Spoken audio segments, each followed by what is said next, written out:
Imagine a mind so vast, so influential, that some have called him the smartest man who ever lived.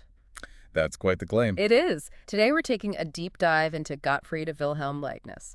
We'll explore his timeline, touching on computing, philosophy, science, you name it. He really did cover a lot of ground. Exactly. Our mission is basically to unpack how this one person laid down foundational ideas that, well, still shape our world. Think about the computers we're using right now, or even big philosophical questions. And we've got a timeline to guide us, right? Following his journey and breakthroughs. Yep, a detailed timeline. And it connects his life to these key moments and their impact. So let's maybe start with computation, because Leibniz wasn't working in a vacuum. No, definitely not. It's fascinating, actually. People were thinking about automated calculation way before him. You have things like the Antikythera mechanism from ancient Greece. Over 2,000 years ago, amazing. Yeah, complex gears. And closer to his time, you had Wilhelm Schickard in 1623 and Blaise Pascal in 1642 designing early mechanical calculators. Mostly adding machines, though, right? Primarily, yes. They set the stage, you could say. So enter Leibniz, born 1646, Leipzig. He seems to have had an incredible start intellectually. Oh, absolutely. His father died young, but that gave him access to this huge library. He basically taught himself Latin by age 12. Incredible, and at university. But he was right in the middle of this shift from old scholastic thinking to modern science. He recalled later mechanism finally prevailed, and that really pushed him towards mathematics. And pretty early on, 1666, he wrote something important. Yes, a dissertation on the art of combinations. Early work in combinatorial logic. But more than that, it sketches out his dream of a universal characteristic. Like a universal symbolic language. Exactly. And his algebra of thought, which is basically equivalent to what George Boole did much later with Boolean algebra, the foundation for digital logic. Okay, so the seeds were there early, but then Paris. That seems like a key period for computing. Huge. He was there from 1672 to 1676, got his hands on unpublished stuff from Descartes and Pascal, studied with Huygens. And this is where the step reckoner comes in. Yes, 1673. This was the big leap.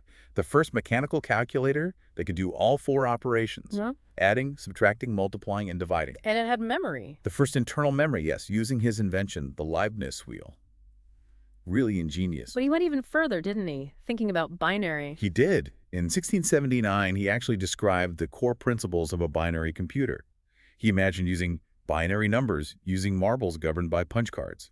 That sounds remarkably like how modern computers work. It's uncanny, isn't it? Yeah. Apparently influenced by the ancient Chinese I Ching. He literally sketched out the digital age. Wow. Okay, so inventor of the first proper calculator, conceptual inventor of the binary computer. What about calculus? Right, because he was doing that around the same time.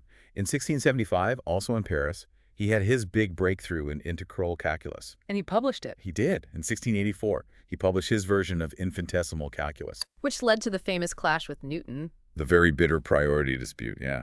Newton had his ideas way back in the 1660s, but didn't publish for ages. So when Leibniz published, things got heated.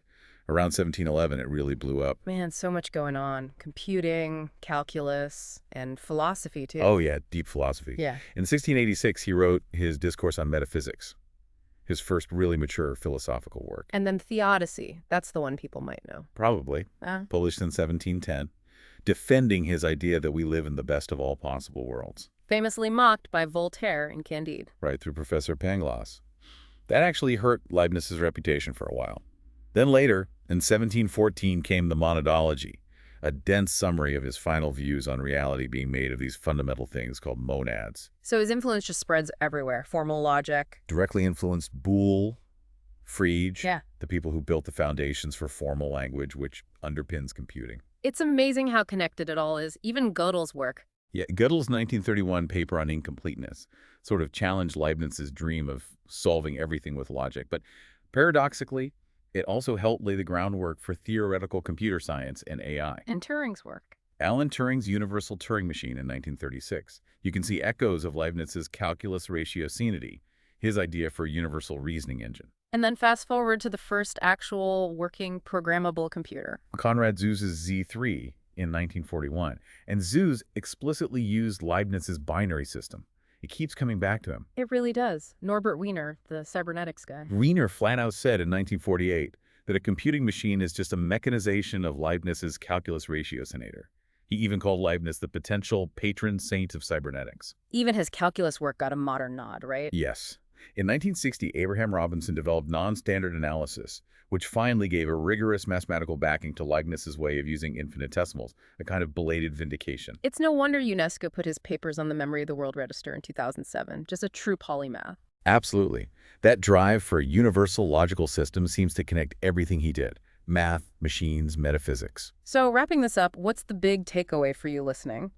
We've seen Leibniz design the first true calculating machine, invent binary code as we know it, lay groundwork for modern logic, computing, AI. And his philosophy still gets debated today. Right. He famously urged, calculemus, let us calculate. He seemed to believe all questions could eventually be solved through computation. Which brings us to now. Exactly. So here's a thought to leave you with. In our age of AI and big data, are we finally realizing Leibniz's grand vision, or are we just beginning to bump up against fundamental limits that maybe even he only dimly perceived? Something for you to ponder.